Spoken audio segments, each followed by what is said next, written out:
let's start our new chapter. What books and burials tell us?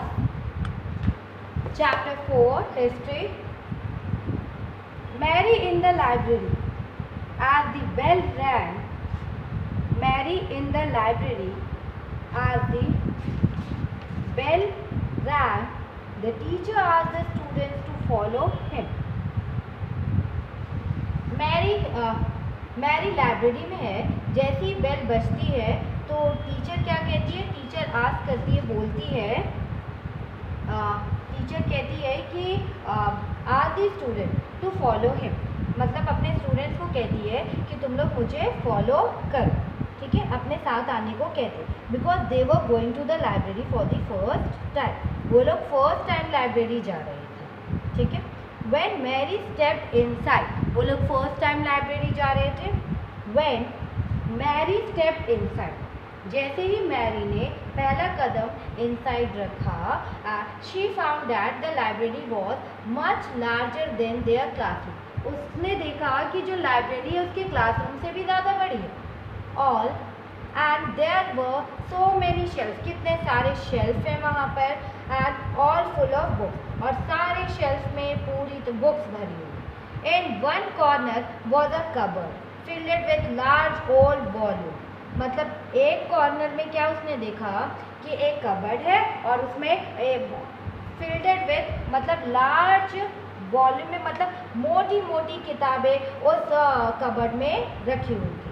And seeing her trying to open the cupboard, the teacher said, मतलब वो उस cupboard को खोलने की कोशिश कर रही थी तो टीचर ने कहा that cupboard has very special books on different religion. वो जो कबर्ड है इसमें स्पेशल बुक्स रखी गई है और डिफरेंट रिलीजन्स की बुक रखी गई है. And do you know what we have a set of the Vedas.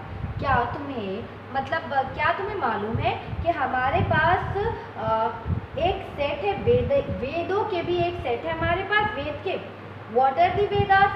उसने पूछा वेद क्या होते हैं. मैरी वंडर, वो सोचने लगे. Let us find out. अब हम इसे ढूंढते हैं इसका answer. You may have heard about the Vedas. मतलब आपने you may have heard, आपने heard किया है, सुना होगा कभी वेद के बारे में. There are 4 of them. कितने टाइप्स के होते हैं? 4 टाइप्स के वेद हैं. That is first Rigveda, second Samaveda, third Yajurveda and fourth is Atharvaveda. Mean कि हमारे पास 4 टाइप्स ऑफ वेद हैं और उन 4 टाइप्स ऑफ वेद कौन कौन से हैं? पहला ऋग्वेद है, सेकेंड सामवेद है, थर्ड यजुर्वेद है and fourth is Atharvaveda. Atharvaveda.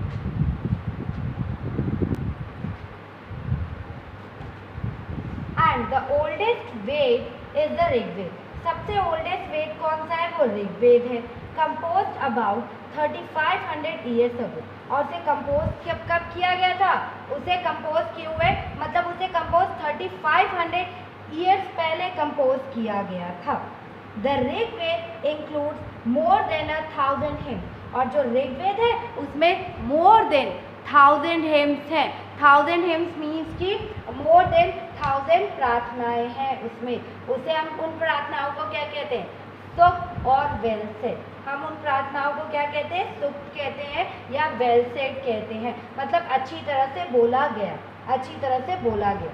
That उन्हें उन प्रार्थनाओं को हम ये कहते हैं. और these hymns are in praise of various gods and Buddhist. Means कि ये जो हिम्स है गॉडेसेस, जो हिम्स है उनको मतलब इन हिम्स में काफ़ी प्रेज किए गए हैं भगवान के बारे में. उनकी मतलब काफ़ी प्रेजेस किए गए हैं भगवान और जितने भी देवी देवताएं हैं उनके बारे में काफ़ी प्रेज, उनकी तारीफ की गई, उनके बारे में बताया गया है. और 3 गॉड्स आर स्पेशली इम्पॉर्टेंट. इसमें से 3 गॉड बहुत ज़्यादा ही स्पेशल हैं.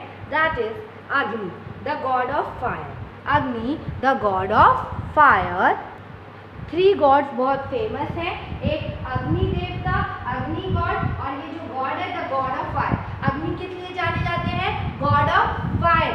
ठीक है. एंड सेकेंड जो इंद्रदेव है वो वॉरियर गॉड है। वॉरियर मतलब युद्ध के देवता हैं, युद्ध के देवता हैं वो। और जो सोम है वो प्लांट है, एक plant from which a special drink was prepared. एक प्लांट है, सोम एक पौधा है जिसमें एक यू कैन से एक प्लांट है, उसमें एक स्पेशल ड्रिंक, उससे एक स्पेशल ड्रिंक बनाई जाती है। वो एक प्लांट है और उससे क्या करते हैं, उससे एक स्पेशल ड्रिंक बनाई जाती है। एंड these अग्नि देवता किस लिए, अग्नि गॉड ऑफ फायर है, फायर के देवता है। और इंद्र है वो युद्ध के देवता है। एंड सोम है एक पौधा है, वो एक प्लांट है जिससे एक स्पेशल ड्रिंक बनाई जाती है। These hymns were composed by sages. ये जो हिम्स, जो प्रार्थनाएं हैं, ये किसने कंपोज की थी, किसने लिखी थी, ये आपके ऋषि मुनियों ने लिखी थी, sages. And priests taught students to recite and memorize each syllable, word and sentence bit by bit with great care. और जो प्रीस्ट होते थे, जो हमारे प्रीस्ट, उस जमाने में हम लोग प्रीस्ट को आचार्य कहते थे। जो स्कूल में आपके टीचर थे उस समय वो लोग क्या करते थे, आचार्य के पास जाते थे और आचार्य अपने स्टूडेंट्स को कहते थे कि ये जो हिम्स है, ये जो प्रार्थनाएं हैं, इनको आप रट लीजिए। मीन्स कि इनको मेमोराइज कर लीजिए, इनके एक एक वर्ड को, एक एक सेंटेंस को, मतलब बात बिट बाय बिट, मतलब लिटिल से लिटिल बिट ग्रेट केयर से आप इसको याद कर लीजिए। इनको बहुत अच्छे से अक्षरों को, इनके वर्ड्स को, इनके सेंटेंसों में बात कर, मतलब पूरी तरह से मेमोराइज कर लीजिए। And most of the hymns were composed, taught and learned by men. जो most of the hymns है, जो उनको composed किया गया, जो पढ़ाया गया और learned by men है। जो most of the hymns है, उनको composed, सीखने और सिखाने वाले कौन थे, वो men थे। सीखने और सिखाने वाले कौन थे, वो men थे। And a few were composed by women. कुछ ही हिम्स सिर्फ वुमेन ने बनाए हैं। और the Rigveda is in old और वैदिक संस्कृति। जो ऋग्वेद है कि जो the Rigveda is in old और Vedic Sanskrit which is different from the Sanskrit you learn. आप जो संस्कृत अभी पढ़ रहे उस संस्कृत से बहुत वैदिक संस्कृत में ऋग्वेद को लिखा गया था। ठीक है, ऋग्वेद की जो लैंग्वेज है वो एक वैदिक संस्कृति कहलाती है। जो ऋग्वेद की लैंग्वेज है वो बहुत ही इज इन ओल्ड और वैदिक संस्कृत है। जो आजकल की संस्कृत आप स्कूल में पढ़ रहे हैं उससे वो बहुत ज़्यादा डिफरेंट है। And Sanskrit and other languages, Sanskrit and other languages.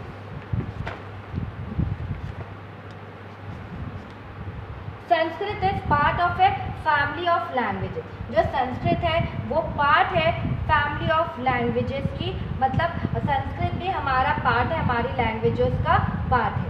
और नोन एज इंडो यूरोपियन, और हम उसे क्या कहते हैं, नोन एज इंडो यूरोपियन कहते हैं।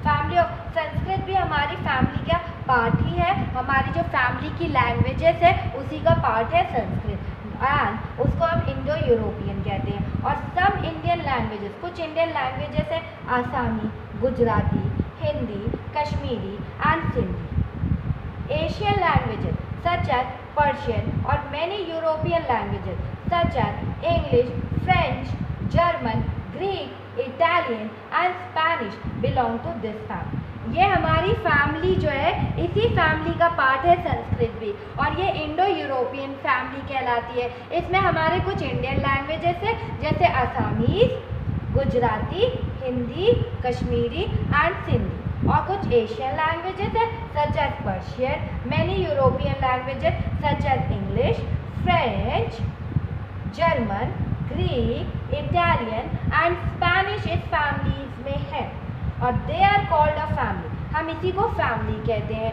Because they originally had words in common. हम इसी को फैमिली कहते हैं।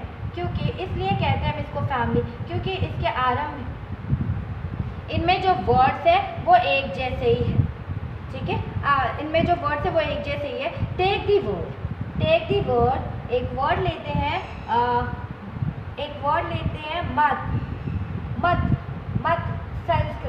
मत संस्कृत में एंड मत संस्कृत में, माँ हिंदी में एंड मदर इंग्लिश में। एंड डू यू नोटिस, आपने कोई सिमिलैरिटी नोटिस की? That is other languages used in the subcontinent belong to different families. जो डिफरेंट फैमिलीज के सब कॉन्टिनेंट्स में अदर लैंग्वेजेस बोली जाती है, अदर लैंग्वेजेस भी बोली जाती हैं। And for example instance used in the north east. अगर हम north east belong to the north east की बात करें तो वहाँ पे कौन बिलोंग करते हैं? तिब्बतो ब्राह्मण फैमिली, तिब्बतो ब्राह्मण बर्मा फैमिली, और वहाँ पे तिब्बतो बर्मन फैमिली या बर्मा फैमिली की लैंग्वेज बोली जाती है, ठीक है। परिवार की भाषाएं बोली जाती है। Tamil, Telugu, Kannada, Malayalam belong to the, ये सब किस फैमिली से बिलोंग करते हैं? द्रविड़ फैमिली से बिलोंग करते हैं, ठीक है। And the languages spoken in Jharkhand and parts of central India belong to the Austroasiatic family. और जो लैंग्वेज आप झारखंड में बोलते हो या सेंट्रल इंडिया के पार्ट में जो आप लैंग्वेजेस बोलते हो वो किस फैमिली से जुड़ी है? ऑस्ट्रो-एस्टेक फैमिली से जुड़ी है, ऑस्ट्रो-एशियाटिक फैमिली से जुड़ी है, ऑस्ट्रो-एशियाटिक फैमिली से। And list the languages you have heard about and try and identify the family to which they belong. और आप कुछ लैंग्वेजेस की मतलब लिस्ट बनाइए जिनके बारे में आपने सुना होगा और उनकी फैमिलीज को भी ढूंढिए कि वो किस फैमिली से बिलोंग करते हैं। जैसे अभी हमने देखा था कि जो नॉर्थ ईस्ट में लैंग्वेज बोली जा रही थी वो तिब्बत बर्मा फैमिली की लैंग्वेज थी, और जो तमिल, तेलुगु, कन्नड़, मलयालम बोली जा रही थी वो द्रविड़ फैमिली से थी। The books we use are written and printed. जो बुक्स हम यूज कर रहे हैं वो रिटन है और जो प्रिंटेड है। The Rigveda was recited and heard rather than read.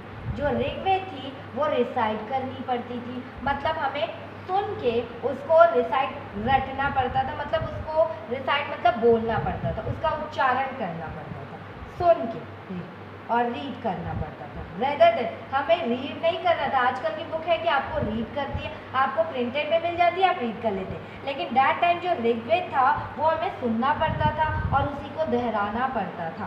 It was written down several century after it was first compose. मतलब और जो इसको मतलब जो ऋग्वेद है काफ़ी सेंचुरीज के बाद पहली बार कंपोज किया गया था, पहली बार राइट डाउन किया गया था और printed less than 200 years ago. और इसका जो मुश्किल थे इसको प्रिंट कब किया गया? 200 ईयर्स अगो, 200 साल पहले इसको प्रिंट किया गया। How historians study the Rigveda. Historians ने कैसे ऋग्वेद को पढ़ा होगा? हिस्टोरियंस ने कैसे ऋग्वेद को पढ़ा होगा? Historians like archaeologist. अगर हम हिस्टोरियंस की बात करें तो आर्कोलॉजिस्ट की बात करते हैं। Find out about the past, find out about the past. जो हिस्टोरियंस आर्कोलॉजिस्ट की तरह ही वो काम करते हैं, वो भी पास्ट के बारे में जानकारियाँ इकट्ठी करते हैं। But in addition to material remain, but उनमें क्या होता है इंफॉर्मेशन वो भी इकट्ठी करते हैं, लेकिन वो क्या करते हैं वो मटेरियल्स को भी इन्वॉल्व करते हैं और एग्जामिन करते हैं, रिटन सोर्सेज को भी एग्जामिन करते हैं और मटेरियल्स को भी वो एग्जामिन करते हैं, रिसोर्सेज और मटेरियल्स दोनों को।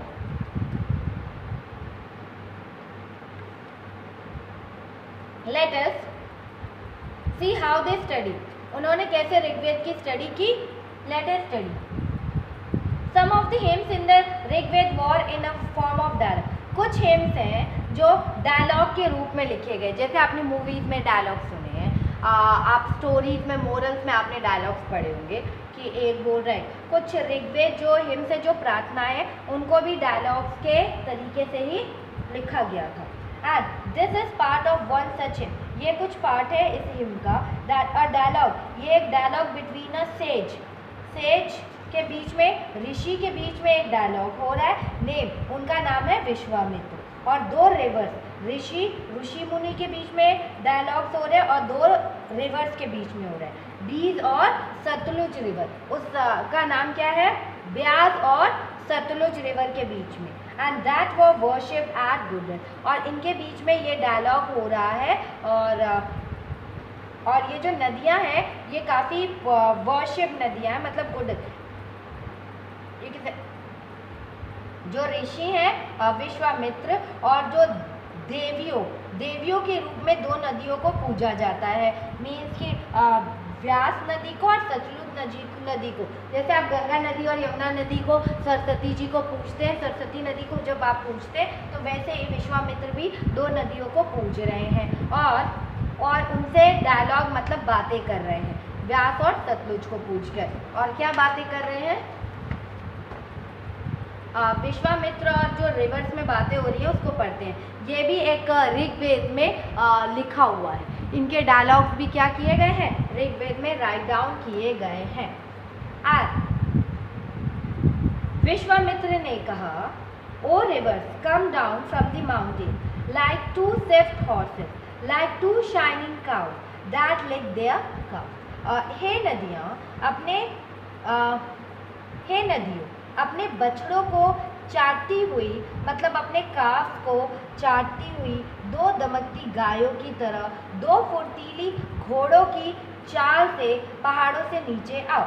मीन्स कि आप वो नदियों से प्रार्थना कर रहे हैं, व्यास नदी से और सतलुज नदी से कह रहे हैं कि आप माउंटेन से नीचे आइए। आप एक स्विफ्ट मतलब हॉर्स की तरह जल्दी से आइए, और मतलब ऐसा शाइनिंग कर रही हो आप, और अपने जैसे कि आपने देखा जो गाय अपने बच्चों को चाटती रहती है, वैसे माउंटेन को धोते हुए उसको साफ करते हुए आप नीचे आ जाइए, पहाड़ों से नीचे आ जाइए। और घोड़े स्विफ्ट हॉर्सेस मतलब फुर्तीले घोड़ों की तरह उतनी तेज से आप आइए। And you move like chariots to the sea through the power of Indra. You are full of water and wish to unite with one another. मतलब इंद्र द्वारा दी गई शक्ति से स्फूर्त तुम रथों की गति से सागर की ओर बह रही हो। मतलब आपको पता है जो इंद्रदेव हैं वो योद्धा के रूप में जाने दे जाते हैं और वो बारिश भी करते हैं। तो दैट्स उन्होंने क्या कहा कि आप चॉराइट्स ऑफ दी शिवर, एक रथ पे आप जो है, इंद्र ने क्या कहा मतलब कि आप सी चॉराइट्स टू द सी, मतलब रथ की जो गति सागर की ओर बह रही, मतलब इतनी तेज से आप एक रथ जो तेजी से दौड़ता है उस तरह से आप इतनी तेजी से बह रही हैं कि आप जाके तुरंत ही सी में मिल जाएंगी। थ्रू दी पावर, ये सब इंद्र के पावर के कारण हो रहा है। और you are full of water, आप पूरी तरह पानी से भरी हुई हैं। And wish to unite with one another, और आप एक दूसरे से मिलना चाहती हैं। एंड फिर नदियाँ क्या कह रही हैं? We who are full of water, हम लोग जो पूरी तरह से पानी से भरे हुए हैं, move along the path the gods have made for us, हम उसी पाथ में, उसी रास्ते से जाते हैं जिस रास्ते को भगवान ने हमारे लिए बनाया है। वंस वी स्टार्ट फ्लोइंग, अगर एक बार हमने बहना शुरू कर दिया तो हम बिल्कुल भी नहीं रुकती हैं। Why do you pray to us O sage, और आप हे ऋषि मुनि तुम हमसे प्रार्थना क्यों कर रहे हो? विश्वामित्र ने कहा, ओ सिस्टर, उन्होंने कहा हे बहन, मुझे प्लीज लिसन टू मी, तुम मेरी बातों को सुनो। The singer who has come from a distance from his chariots and cars, let your waters not rise above our axles so that we can cross safely. O sister, ओ बहनों, तुम मेरी बातों को सुनो, मुझ गाय की प्रार्थना सुनो। मैं एक द सिंगर, मैं एक गाय को मेरी please listen to me the singer who are, एक जो सिंगर है, मैं रथों और गाड़ियों सहित बहुत दूर से आया हूँ। मैं अपने चौराहेट और बहुत सारे कार्ड्स को अपने साथ लेकर आया हूँ। कृपा करके मीन्स कि मुझे इस पार से उस पार जाना है, तो आप अपनी नदियों का पानी इतना मत बढ़ाइएगा कि जो उसके पहिए हैं वो डूब जाए। आप अपनी नदियों का पानी थोड़ा सा कम करिएगा, जिससे कि हम बिल्कुल सेफ्टी से इस पार से उस पार तक पहुंच पाए। The rivers we will listen to your prayer so that you can cross safety. हमने आपकी प्रार्थना सुन ली है और आप सुरक्षित पार कर जाओ, इस रास्ते से हम डिस्टर्ब नहीं करेंगे। Historians point out that this hymn was composed in the area where these rivers flow। और हिस्टोरियन ने पॉइंट किया कि ये जो प्रार्थनाएं लिखी गई हैं ये उस एरिया में थी जहाँ पे रिवर फ्लो हो रहा होगा। They also suggest that the sage lived in a society where horses and cows are valued animals। और उन्होंने ये भी कहा जो ऋषि मुनि है वो उस सोसाइटी में रहते होंगे जहाँ हॉर्सेस और काउस को पूजा जाता होगा, बहुत इंपॉर्टेंस दी जाती है। That is why the rivers are compare. इसीलिए तो उन्होंने क्या किया, हॉर्सेस और काउ को कंपेयर किया, किससे, रिवर से कंपेयर किया। Do you think chariots were also, क्या आपको लगता है जो रथ है वो भी इम्पॉर्टेंट है? आप अपने रीज़न दीजिए आंसर के लिए। और जो read the verses and find out what are the modes of transport that are mention. और आप इसको दोबारा पढ़िए और जानने की कोशिश करिए उसमें जो व्हीकल्स के लिए किन किन मोड्स ऑफ ट्रांसपोर्ट के बारे में बात की गई है। आपने मोड्स ऑफ ट्रांसपोर्ट पढ़ा है, किन की बात की गई है? Other river specially the Indus. अगर हम अदर रिवर्स की बात करें, specially the Indus and its other tributaries and the Saraswati are also named in the हिंद। प्रार्थनाओं में हमने इंदस के बारे में पढ़ा, उनकी ट्रिब्यूटरीज जो सहायक नदी है उनके बारे में पढ़ा, सरस्वती नदी के भी बारे में भी पढ़ा है हमने, गंगा यमुना के बारे में भी हमने पढ़ा है। And look at map 1 page 2 and list 5 rivers that are not mentioned in the Rigveda. 5 rivers के नाम बताइए जो ऋग्वेद में मेंशन नहीं किए गए हैं, जो ऋग्वेद में मेंशन नहीं किए गए। And our next topic is that is cattle, horses and chariots। First read that a page from a manuscript of the Rig. ये जो पेज दिया गया है ये एक मैन्युस्क्रिप्ट का पेज है, ठीक है, ऋग्वेद से, ऑफ द ऋग्वेद के में this manuscript of the Rigveda. ये जो ऋग्वेद लिखा जाता है, जो मैन्युस्क्रिप्ट लिखी जाती थी वो रिच बार्क में लिखी जाती थी, जो कि कश्मीर में मिलते हैं, ठीक है, बार्क, छाल पे। And about 150 years ago, it was used to prepare one of the earliest printed texts of the Rigveda, as well as an English translation. It is now preserved in a library। ये महाराष्ट्र की पूना में महाराष्ट्र में इसको preserve करके रखा गया है और इसको मतलब इस ऋग्वेद को इंग्लिश में भी ट्रांसलेट किया जा रहा है। और 150 ईयर्स पहले ऋग्वेद को सबसे पहली बार छापने के लिए इसका यूज़ किया गया था, पहली बार इसको प्रिंट किया गया था, इसका यूज़ किया गया था। Next topic, cattle, horses and chariots. Cattle, horses and chariots means कि कैटल घोड़े और रथ। कैटल्स मतलब कुछ जानवर होते हैं, मवेशी। And there are many prayers in the Rigveda for cattle. बहुत सारी प्रेयर्स भी हैं ऋग्वेद में कैटल को लेकर, कैटल, चिल्ड्रेन, स्पेशली सन को लेकर, लड़कों को लेकर, और हॉर्सेस को लेकर, ठीक है।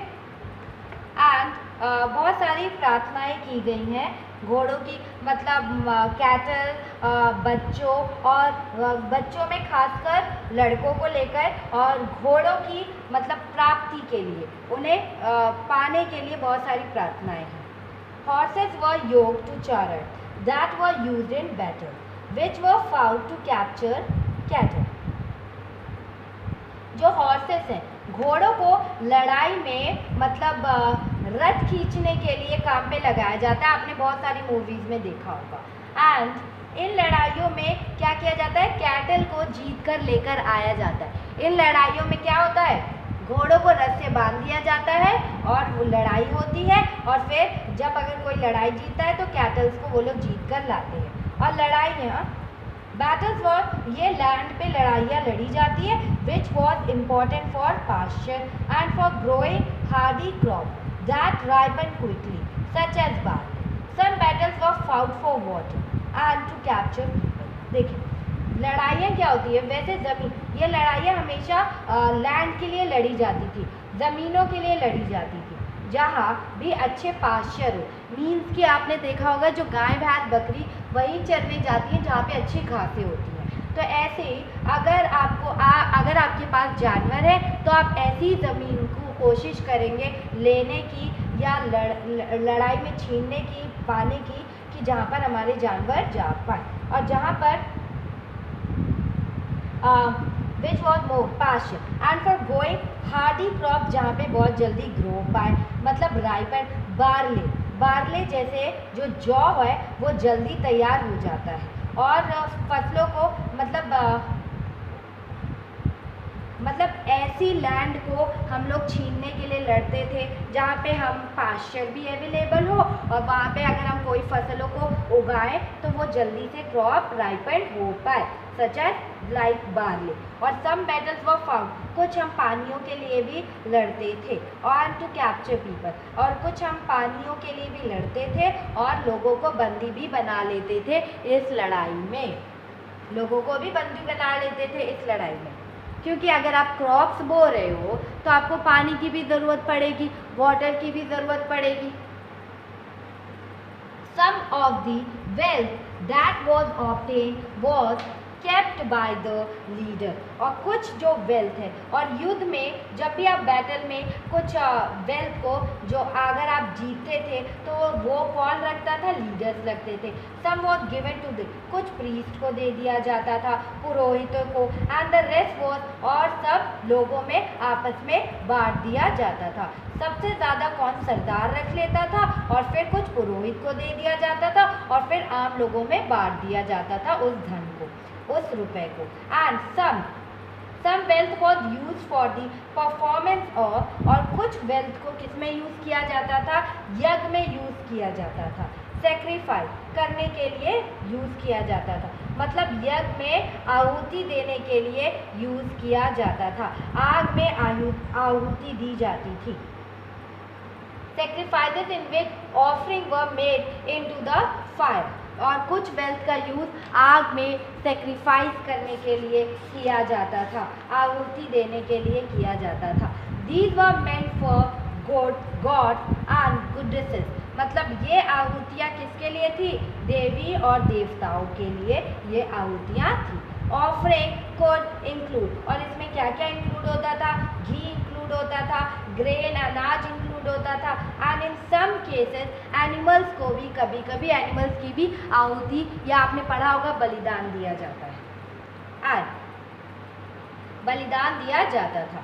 Most men took part in these wars, जो मोस्ट मेन है, जो मोस्ट ऑफ दी जो मेन है वो इसमें मतलब इस वार में पार्टिसिपेट करते थे। And there was no regular army, और यहाँ पे कोई रेगुलर आर्मी नहीं थी, but there were assembly where people met and discussed matters of war and peace. देखिए जो मोस्ट ऑफ मेन थे इस वॉर में पार्टिसिपेट करते थे, और यहाँ पर देखो कोई रेगुलर आर्मी नहीं थी कि यही आर्मी हमेशा लड़ने के लिए जाएगी, लेकिन यहाँ पे क्या होता था, देखो कुछ असेंबलीज होती थी, वहाँ पे पीपल एक दूसरे से मिलते थे, डिस्कस करते थे, किस मैटर पे, वॉर के मैटर पे, शांति के मैटर पे एक दूसरे से बात करते थे। And they also choose leader, वो लीडर को भी चूज करते थे। who were often brave and skillful warriors। मतलब वो ऐसे लीडर्स को सेलेक्ट करते थे जो कि ब्रेव होते थे और स्किलफुल मतलब कुशल योद्धा होते थे, और जो कि बहादुर भी होते थे और जो कि कुशल योद्धा होते थे उनको वो सेलेक्ट करते थे। And words to describe people, there are several ways of describing people. मतलब बहुत सारा तरीका है लोगों को डिस्क्राइब करने का। That is in terms of the work. अगर हम अगर वर्क की बात करें तो द लैंग्वेज, मतलब वो किस तरह का काम करते थे, वो कौन सी लैंग्वेज बोलते थे, they speak the language they speak, the place they belong, वो कहाँ पे रहते थे, their family, their community, culture, practices. हम इन सब के से भी लोगों को डिस्क्राइब कर सकते हैं। जैसे हम लोगों के वर्क को डिवाइड कर सकते हैं, वो कौन से वर्क करते थे, वो कौन सी भाषा लैंग्वेज बोलते थे, वो कौन से परिवार फैमिली या कम्युनिटी के साथ रहते थे, या कौन सी कल्चर प्रैक्टिस करते थे, वो कौन सी फैमिली में रहते थे। Let us see some of the word used to describe people. हमें कुछ ऋग्वेद में पीपल्स को डिस्क्राइब करने के लिए कुछ वर्ड्स मिले हैं। ऋग्वेद में हमें कुछ पीपल को डिस्क्राइब करने के लिए कुछ वर्ड्स मिले हैं। एंड लेट अस सी, उन वर्ड्स को हम देखते हैं। देयर आर टू ग्रुप्स, दो ग्रुप्स हैं, who are describe in terms of their work. जो दो ग्रुप्स हैं उन्हें मतलब there are two groups who are described in terms of their work। दो ग्रुप्स हैं जिन्हें डिस्क्राइब किया गया है उनके वर्क को लेके। पहला द प्रीस्ट है, the priest sometimes called, priest को हम ब्राह्मण भी कहते हैं, ठीक है। अगर हम उनके वर्क के अकॉर्डिंग उनको बांटे तो प्रीस्ट, जिन्हें हम कभी कभी ब्राह्मण भी कहते हैं, वो क्या करते हैं, ब्राह्मण क्या कहते हैं, who perform various rituals and the raja. मतलब वो क्या करते हैं, वेरियस रिचुअल्स को निभाते हैं, यज्ञ करवाते हैं, अनुष्ठान करवाते हैं। और जो दूसरे लोग हैं उन्हें हम क्या कहते हैं, राजा। अगर वर्क के अकॉर्डिंग बात करें तो हमारे उसमें प्रीस्ट और राजा थे। These rajas were not like the ones you will be learning about later।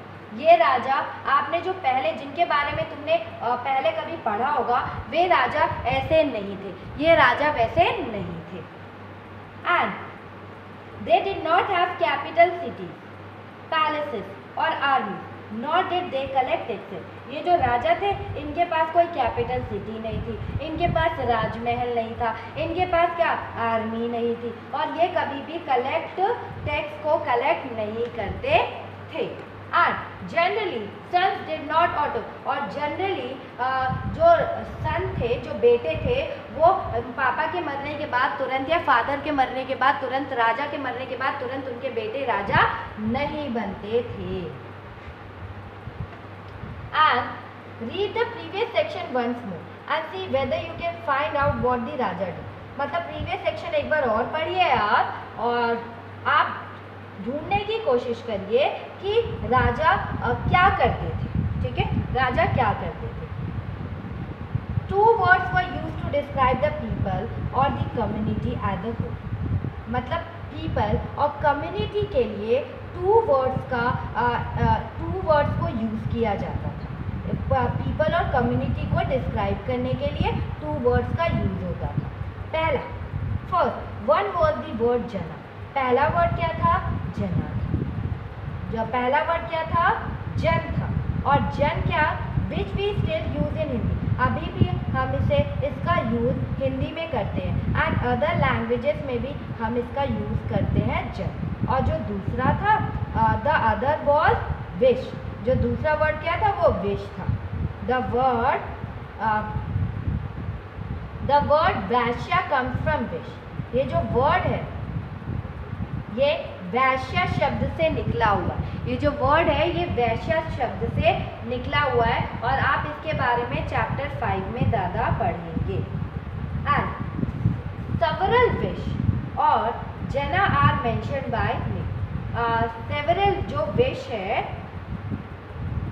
जो सेवरल विश है और जो जना है वो मेंशन बाय नेम है, मतलब जो ऋग।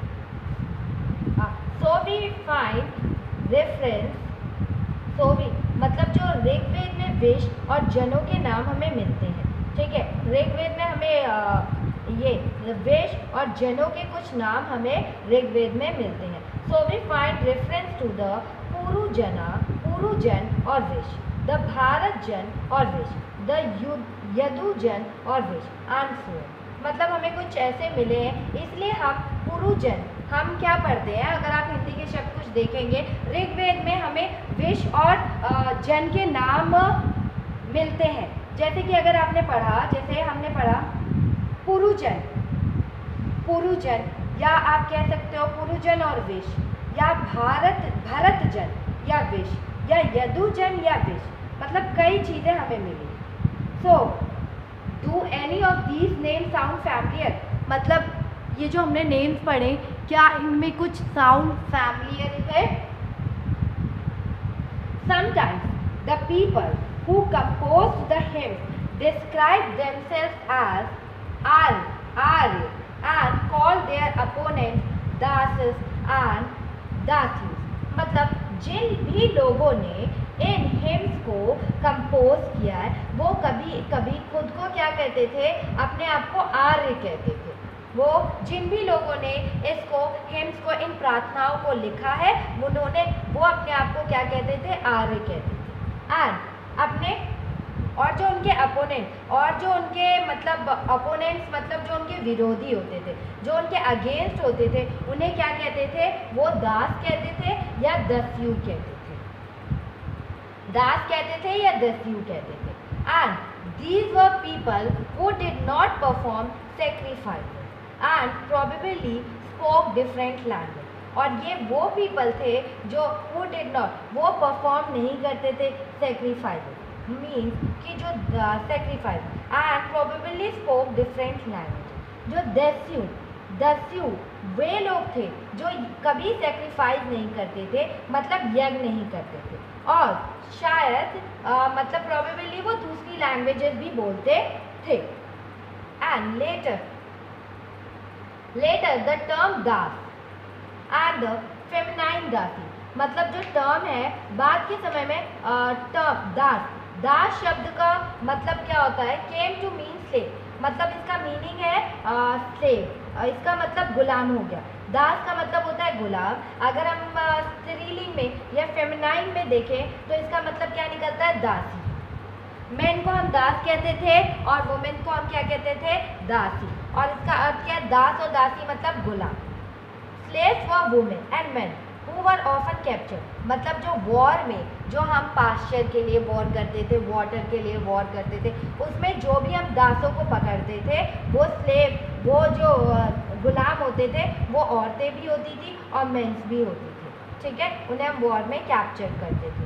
दे were treated as the property of their own, और वो मतलब जितने भी यहाँ पे जो उनके मालिक थे वो क्या कहते थे कि ये हमारी प्रॉपर्टी है, ये जो वुमेन है और ये जो मेन है जिनको हम कैप्चर करके लड़ाइयों में जीत कर लाए हैं, ये हमारे गुलाम है, ये हमारी प्रॉपर्टी है और हम इनके ओनर हैं। Who could make them to, मतलब ओनर वहाँ के जो मालिक थे, जो मन चाहे इनसे काम कराते थे, मतलब ओनर का मन जो मन चाहे इनसे ये दास और अपनी दासियों से काम कराया करते थे। While the Rigved was being composed in the northwest of the subcontinent, जो ऋग्वेद था वो कंपोज किया गया था north west of the sub continent में।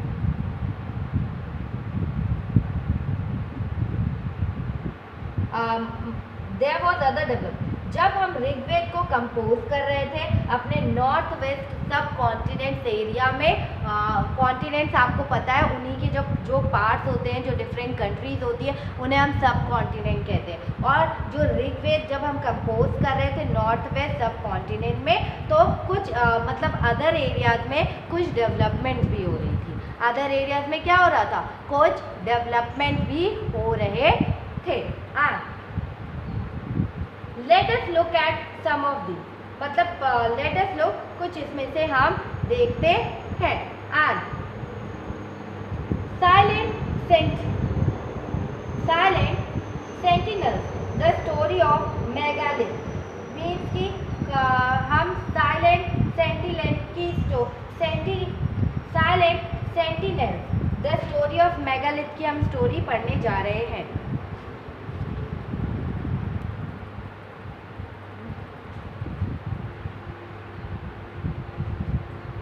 And look at the illustration on the next page.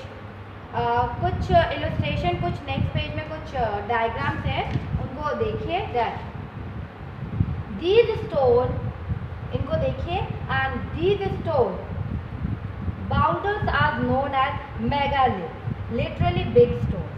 ये जो stones हैं, इन्हें जो stones के बाउंडर्स है इन्हें हम मेगालिथ कहते हैं, मतलब लिटरली बहुत बड़े बड़े पत्थर थे।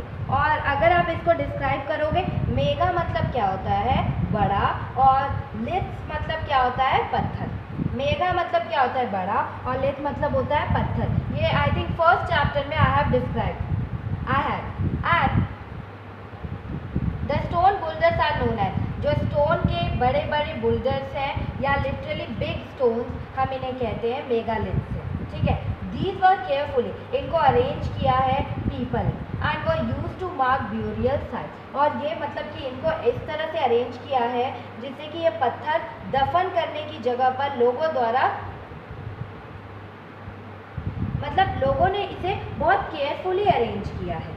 और ये केयरफुली अरेंज किया है, ये वो प्लेसेस थे जहाँ पे लोगों को दफनाया जाता था, मार कर दिए जाते थे इन पत्थर से। The practice of erecting megalith began about 3000 years ago. ये जो मेगालिथ का काम था, मतलब जो कब्रें बनाने की, महापाषाण मेगालिथ में जो कब्र बनाने का काम था, वो कब से स्टार्ट हुआ था, 3000 साल पहले, 3000 years ago, and was prevalent through out the Deccan. और ये कहाँ तक ये हुआ, स्टार्ट हुआ, Deccan south India, in the north east and Kashmir में।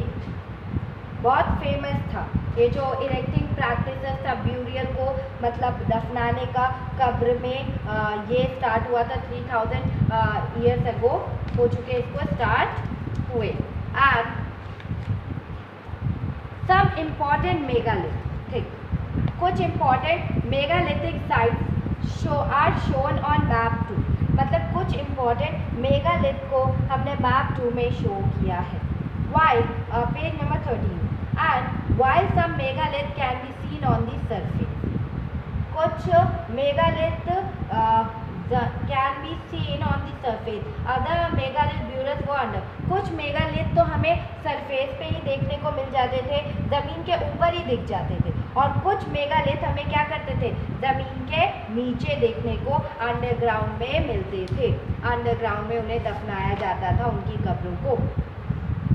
Sometimes archaeologists find a circle of stone boulders or a single large stone standing on the ground। कभी कभी तो मतलब उस ब्यूरियल के, उस कब्र के पूरे चारों तरफ हमें काफ़ी स्टोन मिलते थे, और कभी कभी सिर्फ एक लार्ज स्टोन ही मिलता था, उस ग्राउंड में एक बड़ा सा पत्थर ही खड़ा मिलता था। These are the only indication that there are burials beneath। मतलब ये एक इंडिकेशन था जहाँ मतलब बताता था कि बड़ा पत्थर होना मतलब नीचे कब्र है, या राउंड राउंड पत्थरों से घेर देने का मतलब भी क्या था कि वहाँ पर कब्र है, वहाँ पे क्या है, कब्र है। वाई वहाँ पर कब्र है। While some megalith can be seen, sometimes archaeologists find a circle burial। There were several things that people did to make megalith। मतलब people मेगालिथ को बनाने के लिए कई तरह से, मेगालिथ को बनाने के लिए लोग कई चीज़ें करते, उन्हें कई काम करने पड़ते थे। ठीक है, we have made a list, हमने कुछ लिस्ट बनाए हैं। चलिए कुछ अरेंज करते हैं इन लिस्ट को ऑर्डर में। डिगिंग पिट्स इन द अर्थ, मतलब पिट को गड्ढे खोदना, अर्थ में ज़मीनों में गड्ढे खोदना। ट्रांसपोर्टिंग स्टोन्स को गड्ढे खोदना, फिर जो स्टोन्स है उनको लेकर आना, ढो ढो कर लाना, और ब्रेकिंग उन पत्थरों को तोड़ना, प्लेसिंग स्टोर मतलब उन स्टोर्स को सही पोजीशन में लगाना, फाइंडिंग मतलब सूटेबल स्टोन को ढूंढना, और शेप देना स्टोन्स को, ठीक है, शेप भी देना पड़ता था स्टोन्स को, और उसके बाद से उनकी डेड बॉडी को उसमें दफनाना।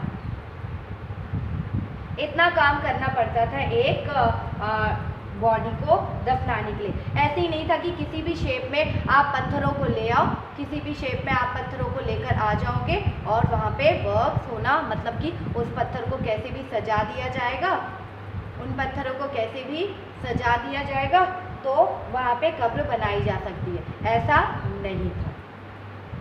And all these burials have some common features, ये सारे ब्यूरियल्स में कुछ कॉमन फीचर्स थे। Generally the dead were buried with distinctive pots, जनरली इनमें क्या मतलब सिमिलैरिटीज थी,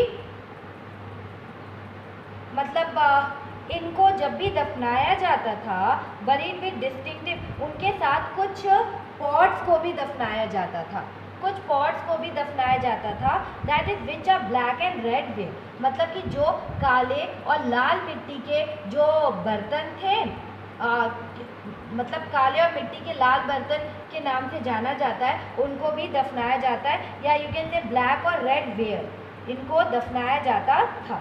and also found are tools and weapons of iron, और हमें उसमें कुछ टूल्स भी मिले हैं, कुछ वेपन्स ऑफ आयरन के कुछ वेपन्स मिले, and sometime skeletons of horses मिले, horse equipment and ornaments of stone and gold भी मिले हैं उसमें हमें।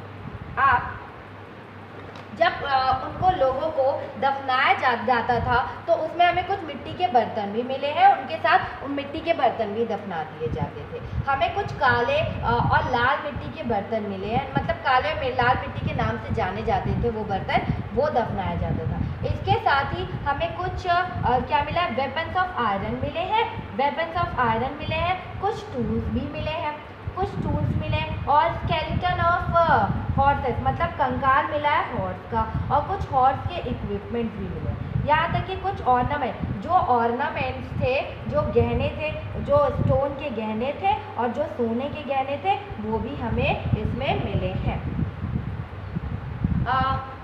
Was iron used in the Harappa cities? क्या आयरन यूज होता था हड़प्पा सिटीज में? Find it. Stop. अब this type of megalith is known as cyst. ये जो आप डायग्राम देखिए टॉप पर है, ये जो टाइप ऑफ मेगालिथ है, ये एक इसको हम सिस्ट कहते हैं, या मतलब यू कैन से ताबूत कहते हैं कि बना दिया जाता है। मुसलमानों में आपने लकड़ियों का एक ताबूत बनाया जाता है जिसमें उनको रखा जाता है और फिर उनको लेकर जाया जाता है। और यहाँ some cyst, उसी को हम cyst कहते हैं। some cyst like the one shown here have portholes which could be used as entrance, मतलब कि यहाँ दिखाए गए cyst में आप देखोगे एक पोर्ट होल है, एक होल है, ठीक है, एक बड़ा सा होल है। ये जो इसलिए शायद रखा होगा, मतलब अंदर मतलब उस होल में अगर उस डेड बॉडी को डाल दिया जाए तो वो डायरेक्टली नीचे पहुंच जाएंगे अंडरग्राउंड, इसलिए शायद उस होल को रखा होगा, वो एंट्रेंस होगा, ठीक है। और अगर आप ये देखो, कुछ हमें आयरन इक्विपमेंट्स मिले हैं मेगालिथ ब्यूरियल से, इन कब्रों से हमें कुछ आयरन इक्विपमेंट्स मिले हैं। और अगर लेफ्ट टॉप में आप देखोगे कुछ हॉर्स का इक्विपमेंट मिला है हॉर्स को बांधने के लिए, और लेफ्ट बिलो कुछ आप देखोगे कुछ कुल्हाड़ी हमें मिला है, और एक ड्रैगन मिला है। ड्रैगन मतलब एक कटार होती है, ड्रैगन तलवार की तरह ही वो कटार रहती है। ये भी हमें कुछ मिला है उनके ब्यूरियल, उनकी कब्र से। किससे मिला है? उनकी कब्र में से हमें ये चीज़ें मिली। And finding out about social differences, finding out, हम कुछ finding out about social differences, और इससे मतलब कुछ सोशल डिफरेंसेस भी, अभी भी तो हमें अपनी सोसाइटी में कुछ सोशल डिफरेंसेस मिलते हैं, कोई रिच है, कोई पुअर है, कोई इस तरह का बिलोंग करता है, उसका घर ऐसा बना है, किसी का घर वैसा बना है। ये सब भी हमें डिफाइंड सोशल डिफरेंसेस अभी भी है और पहले भी सोशल डिफरेंसेस थे। Finding out about social differences, अब हम कुछ सोशल डिफरेंसेस देखते हैं कि उस टाइम भी लोगों में कुछ सोशल डिफरेंसेस थे। Archaeologist think that objects found with a skeleton probably belong to the dead person. मतलब आर्कोलॉजिस्ट ये मानते हैं कि उन्हें जो चीज़ें मिली हैं, उन्हें जो स्केलेटन्स मिले हैं, वो सब डेड बॉडी, जो भी इंसान मरा है उससे बिलोंग करती हैं, उससे रिलेटेड है, उसी के सारा सामान है। समटाइम्स मोर ऑब्जेक्ट, कुछ मतलब हमें कब्र में कुछ ज़्यादा ही ऑब्जेक्ट्स मिलते थे और कुछ में बहुत कम मिलते थे। फाइंड ब्रह्मगिरी मैप 2 में आप ब्रह्मगिरी को फाइंड करिए, page number 30। Here one skeleton was buried with 33, एक स्केलेटन था जिसकी कब्र में हमें 32 गोल्ड बीड्स मिले, 32 सोने के बीड्स मिले हैं, 2 स्टोन बीड्स मिले हैं, 2 सोने के बीड्स में मतलब 33 सोने के बीड्स मिले हैं, 2 पत्थर के बीड्स मिले हैं, 4 कॉपर बैंगल्स मिले एंड 1 काउच शेल भी मिला है, एक शेल भी हमें, एक शंख भी मिला। एंड अदर स्केलेटन, और कुछ स्केलेटन के साथ हमें सिर्फ कुछ पॉट्स ही मिले हैं जो ब्लैक और रेड वेयर पॉट्स थे, वो मिले। एंड दीज फाइंड सजेस्ट, ये हमें सजेस्ट करता है कि that there was some differences in status, मतलब कि कुछ डिफरेंसेस थे स्टेटस में अमंगस्ट दी पीपल में कुछ डिफरेंसेस थे, मतलब पीपल्स में भी उनके स्टेटस में डिफरेंसेस थे जिनको दफनाया गया है। कुछ लोग बहुत ज़्यादा रिच थे, कुछ लोग बहुत पुअर थे, कुछ लोग सरदार थे और कुछ अदर फॉलोअर्स थे, कुछ अनुयायी थे, मतलब कुछ फॉलोअर्स थे, कुछ सरदार थे, कुछ रिच थे, कुछ पुअर थे। Where were some burial spot meant for certain family, क्या कुछ जो ब्यूरियल्स है, जो कब्र है, मतलब क्या वो सिर्फ कुछ फैमिली से ही रिलेटेड है, कुछ फेमस फैमिली से ही रिलेटेड होती थी वो। Let sometime megalith contain more than 1 skeleton, कभी कभी क्या होता था, जो मेगालिथ था, जो कब्र थी, उसमें एक से ज़्यादा लोग, मतलब हमें एक से ज़्यादा कंकाल मिला है, एक से ज़्यादा मतलब एक से ज़्यादा लोगों की कंकाल मिली है। And these indicate that people perhaps, मतलब ये इंडिकेट करता है perhaps to the same family were buried in the same place, though not at the same time. मतलब क्या ये इंडिकेट ये करता है कि अगर फैमिली 4 फैमिली मेम्बर्स है, अगर किसी के पापा की डेथ होती है, अगर राजा की डेथ होती है तो उनको दफना दिया गया, उसके बाद अगर रानी की डेथ होती है तो रानी को भी जहाँ राजा को दफनाया गया था जिस कब्र में, उसी कब्र को खोद के फिर रानी को भी वहीं पे दफना दिया गया। फिर जब बेटे की डेथ होती है तो बेटे को भी उसी प्लेस पे दफना दिया गया, जब बेटी की डेथ होती है तो बेटी को भी उसी प्लेस पे दफना दिया जाता है। The bodies of those who died later were brought into the grave through the porthole. पहली बॉडी को तो आप दफना देते थे, ठीक है, पहली बॉडी को आप ले जाकर दफना देते थे। बाद में जब रानी की डेथ हुई तो वो जो हमने होल देखा था, जो रास्ता पत्थर का देखा था, जो एंट्रेंस रास्ता था, उससे उस कब्र में उनको लाके डाल दिया जाता था। और ऐसा स्थान पर, ठीक है, ये डाल दिया जाता था। स्टोन सर्कल और boulder placed on the surface probably served as signpost to find the burial site so that people could return to the same place whenever they want to. Means कि क्या किया जाता था उस कब्र में ऐसे जहाँ पे उनको दफनाया जाता था, मतलब पत्थरों से गोलाकार में या यू कैन से बड़े बड़े पत्थरों से वहाँ पे कुछ साइन बना दिया जाता था, साइन बना दिया जाता था जिससे कि हमें ये याद रहे कि हमने यहाँ पे कौन सी फैमिली को दफनाया है, जिससे कि हम उनके अदर मेंबर्स की अगर डेथ होती है तो उनके अदर मेंबर्स को भी यहीं पे लाके दफना पाए, यहीं पे लाके क्या कर पाए, दफना पाए। A special burial at Enam Gaon. Find Enam Gaon on map 2. अगर हम मैप 2 की बात करें आप उसमें इनाम गांव को ढूंढिए, पेज नंबर 13 में. And it is a site on the river. It is a site on the river Gol, a tributary of the Bhima. मतलब ये जो भीमा रिवर है उसकी ट्रिब्यूटरी नदी है. गोड के किनारे एक जगह है, मतलब it is the side on the river गोड. गोड के किनारे एक जगह है और ट्रिब्यूटरी मतलब ये भीमा की ट्रिब्यूटरी नदी है.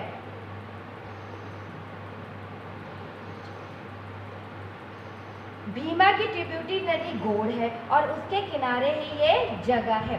And it was occupied between, ये कब ऑक्यूपाइड हुआ था? 3600 एंड 2700 ईयर्स अगो की बात है. पहले यहाँ पे लोग रहते थे. और here adults were generally buried in the ground. और जो एडल्ट्स हैं उनको यहाँ पे ज़मीन में गड्ढा खोद कर क्या किया जाता था, मतलब बरीड कर दिया जाता था. लेड आउट, उन्हें स्ट्रेट लेटाया जाता था और जो उनका हेड है वो नॉर्थ साइड में रखा जाता था. ठीक है. क्या होता था जब वहाँ पे एडल्ट मरता था तो उसे ग्राउंड में गड्ढा खोद दिया जाता था, उसको स्ट्रेट लेटाया जाता था और जो उसका सर है वो नॉर्थ डायरेक्शन में रखा जाता था. Sometime burials were within the houses. और कभी कभी क्या किया जाता था, उनको उनके घर में ही दफना दिया जाता था. ठीक है, उनके घर में ही दफना दिया जाता था. और vessels that probably contained food and water were placed with the dead. और क्या किया जाता था, जो वेसल्स है जिसमें शायद वो खाना खाते थे और जिसमें वो जिसमें खाना खाते थे और जिसमें पानी पीते थे, वो जो बर्तन थे, वो जो वेसल्स थे जहाँ उनको दफनाया जाता था उन्हीं के पास रख दिया जाता था.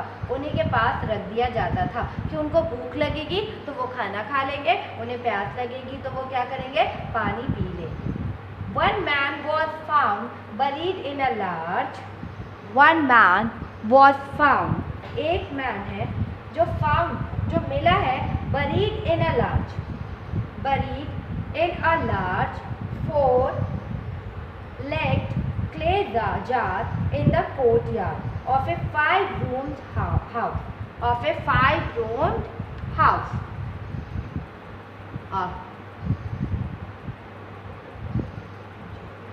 एक मैन है जिसको जिसको दफनाया गया था एक लार्ज सी जगह पे, बड़े से आंगन में, मतलब 4-legged clay jar in a courtyard of 5-roomed house, one of the largest house at the site, and in the center of the settlement. In the center of the settlement क्या किया गया था कि एक आदमी को 5, मतलब उसका जो घर था वो 5 रूम थे उस घर में, और उसको आंगन में ले जाकर, कोर्टयार्ड में ले जाकर, मतलब 4 पैरों वाले मिट्टी के एक बड़े से संदूक में दफनाया गया था.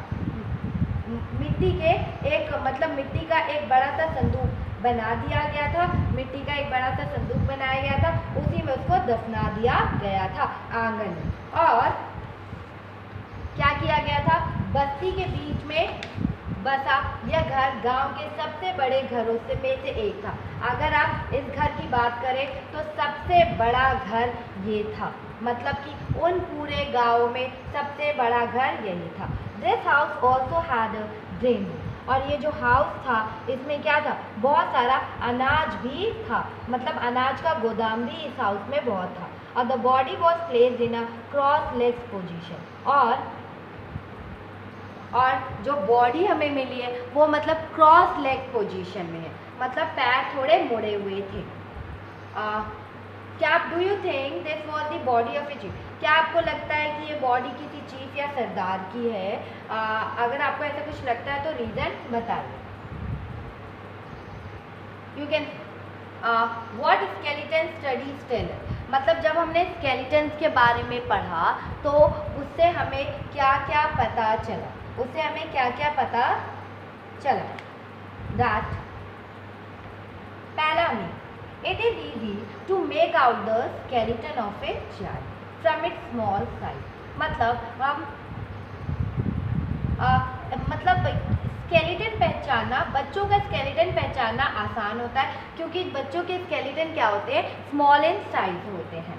However, there are no major differences in the bones of a girl and a boy. और ज़्यादा डिफरेंस नहीं होते, मतलब लड़के और लड़कियों के स्केलेटन के बीच में कोई ज़्यादा फर्क नहीं होता. Can we make out whether a skeleton was that of a man or a woman? क्या हम ये पता लगा सकते हैं कि वो वुमेन था या वो मैन थी, क्या वो मैन था या वुमेन थी? क्या हम इसका पता लगा सकते हैं? Sometimes people decide on the basis of what is found with the skeleton. People decide करते थे उस बेसिस पे जो उनके स्केलेटन के साथ चीज़ें हमें मिली हैं. लाइक अगर हमें स्केलेटन के साथ ज्वेलरी मिली है, फॉर इंस्टेंस फॉर एग्जाम्पल की अगर बात करें, if a skeleton is found with jewellery, अगर हमें स्केलेटन ज्वेलरी के साथ मिला है, मतलब स्केलेटन के साथ अगर हमें ज्वेलरी मिली है, it is sometime thought to be that of women, तो हम कह सकते हैं ये वुमेन है, ये एक औरत की स्केलेटन है. However there are problems with, लेकिन ये प्रॉब्लम है. क्यों ये प्रॉब्लम है पता करने का? क्योंकि उस समय क्या होता था, जो मेन होते थे, जो आदमी थे, वो भी ऑर्नामेंट्स डालते थे. जो मेन हुआ करते थे वो लोग भी क्या करते थे, वो लोग भी ऑर्नामेंट्स वियर करते थे. वो लोग भी क्या करते थे, ऑर्नामेंट्स को वियर करते थे. एंड ऑर्नामेंट्स को वो लोग भी वियर करते थे. A better way of figuring out the sex of A skeleton is to look at the bone structure. और सबसे easy वे है फिगर आउट करने के लिए कि ये औरत है या ये मैन है या वुमेन है, तो आपको इसके बोन के स्ट्रक्चर को देखना चाहिए. मतलब जो बोन का स्ट्रक्चर है उससे आप आसानी से पता कर लोगे. क्योंकि क्या होता है, द हिप और the pelvic area of women is generally large to enable child bearing. क्या होता है, जो वुमेन होती है वो बच्चों को जन्म देती है, इसलिए जो उनका हिप होता है, यू कैन से जो उनका हिप होता है या पैल्विक एरिया होता है, जो उनका हिप होता है वो पैल्विक जो उनका एरिया होता है वो मेन से ज़्यादा बड़ा होता है. ठीक है, जो उनका हिप साइड होता है वो मेन से ज़्यादा बड़ा होता है क्योंकि वो चाइल्ड को जन्म देती है, बच्चों को जन्म देती है. And these distinctions are based on modern skeleton study. और ये जो distinctions है वो किस पे based है? ये distinctions based है हमारे modern skeleton studies पे. About 2000 years ago, there was a famous physician named, एक 2000 years ago 2000 साल पहले की बात है, एक फिजिशियन थे, फेमस फिजिशियन थे. उनका क्या नाम था? उनका नाम था चरक नाम था उनका. और who wrote a book on medicine known as Charak, मतलब उन्होंने एक फेमस मेडिशियन थे, एक फेमस फिजिशियन थे, उनका नाम था चरक. और चरक जी ने, मतलब चरक था, उन्होंने एक फेमस बुक लिखी थी. उन्होंने एक बुक लिखी थी मेडिसिन के ऊपर, उन्होंने एक बुक लिखी थी जिसका नाम था चरक संहिता. उन्होंने बुक लिखी थी मेडिसिन पे, उन्होंने एक बुक लिखी थी जिसका नाम था चरक संहिता. There he states that the human body has, वहाँ पे उन्होंने कुछ स्टेट किया, बताया कि ह्यूमन बॉडी में से 360 बोन्स होते हैं. ह्यूमन बॉडी में कितनी हड्डियाँ होती हैं? उन्होंने क्या बताया चरक ने? 360. And this is a much larger number than the 200 bones that are recognized in modern anatomy. लेकिन ये तो कुछ ज़्यादा ही, उन्होंने कुछ ज़्यादा ही बता दिया था. अगर मॉडर्न इकॉनमी में देखें, उन्होंने ये मॉडर्न इकॉनमी से, मतलब हमारे पास सिर्फ 206, ज़्यादा से ज़्यादा, काफ़ी ज़्यादा अगर बात की जाए, हमारे पास 206 बोन्स होते हैं, बट उन्होंने क्या बताया? 360 बोन्स होते हैं. ठीक है. And Charak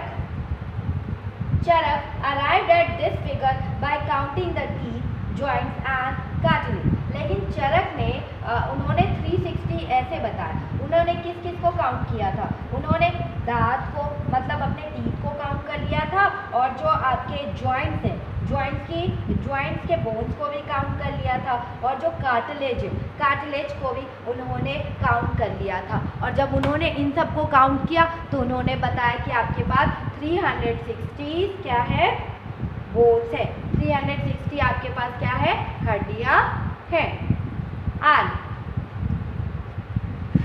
then archaeologist, occupations and इनाम गांव। ऑक्यूपेशंस कौन कौन से इनाम गांव में ऑक्यूपेशंस है? Archaeologist have found seeds of, archaeologist को कुछ सीड्स भी मिले हैं। कौन कौन से सीड्स मिले? वीट का सीड मिला, गेहूं का कुछ बीज उन्हें गेहूं के मिले, barley, rice, pulses, millet, peas and sesame के कुछ उन्हें सीड्स मिले हैं, ठीक है, कुछ बीज मिले। एंड बोन्स, कुछ बोन्स भी उन्हें मिले हैं, दैट इज एनिमल्स के, like many bearing cut marks, bones of a number of animals, उन्हें नंबर ऑफ एनिमल्स के बोन्स मिले हैं और उनमें कुछ कट मार्क्स हैं, that show they have been used as food, have also been found. मतलब कई हड्डियों पर मतलब कुछ कट के निशान है। इससे अंदाज़ा लगाया जा सकता है कि उस समय के लोग एनिमल्स को मार के खाते होंगे। एंड दीज इंक्लूड, इनमें कौन कौन से हमें मिले? कुछ कैटल्स मिले हैं। कैटल्स हमें मतलब गाय, कैटल्स मिले हैं, गाय भैंस।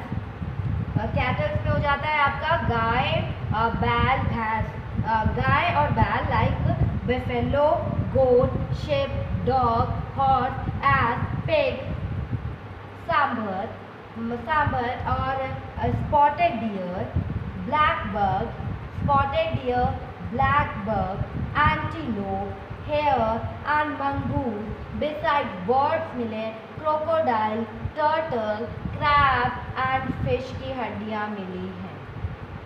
And there is evidence that fruit, और कुछ फ्रूट्स भी मिले हैं, जैसे सच है, कुछ फ्रूट्स की भी चीज़ें मिले हैं, सच है, बेर मिला है, आंवला, जामुन, डेट मतलब खजूर मिला है, and a variety of berries, और कुछ वैराइटीज ऑफ बेरीज भी मिली हैं हमें, वर कलेक्टेड, उनको भी हमने कलेक्ट किया है। कुछ वैराइटीज ऑफ बेरीज में हमें मिली है और उनको भी हमने क्या किया, उनको कलेक्ट किया है। Use this evidence to list the possible occupation of the people. आप मतलब इन एविडेंस को यूज करके बता सकते हो कि उनका ऑक्यूपेशन वो क्या क्या करते थे। Like last topic is elsewhere. Find China. आप चाइना को फाइंड करिए अपने एटलस में। हमने आपको नेबरिंग कंट्रीज भी कराई है China. That's China around 3500 years ago, 3500 years की पहले की बात है।